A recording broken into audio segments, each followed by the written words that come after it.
okushaboku kozure David Okurutu komishona w'okuzunanzibwa ebisharara ominisitule y'amaizi n'obuhangwa obwabyo nagambaho n'abeegi b'amatendekero izooba lya nyuma bazyo a Innovation Village omu rurembo rwa Mbarara. And they use these bottles, they recycle them.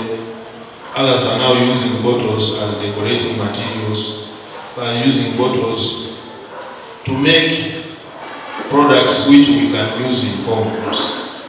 Agizire ngu omuze gukunagijira obucupa hamwe n'okutahirira ebisharara gwagumizamu omu biro by'omu maisho ensi ya Uganda neija kubeera kubi. In the future, we are going to jeopardize the future of the generations that are going to come after us.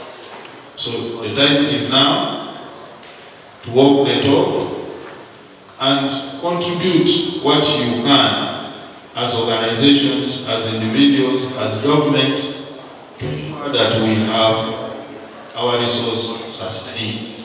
Many people have been going to wetlands to cultivate crop. Why? They are running away from uphill, saying that it is dry. Our crops dry after the dry season. Penelope Kembabazi urukora na Scoopit Sanitation Services ogwagizire ngu batangiye gukora ebintu byingi okurwa mu bucupa hamwe n'obubi bw'abantu babwihamu amakara marungi. And Scoopit Sanitation Services emptying toilets tukoresa enkoransa yiba kweta gulping method.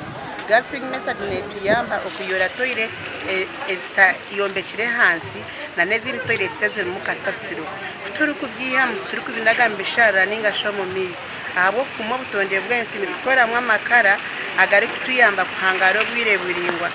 Agizire ngu hariho abantu abari kurinda enjura yagwa batyo bakigurira latrine zabo obubi bw'abantu bukahendera bugira omu mizi. Take an example like in Kiyanja harimu malaria channels abantu niba emptying omu bwire bw'enjura bashuka omu malaria channels amazi gatambura gagaruka mu riveries abandi ba emptying batimba bazika bashisha water tables.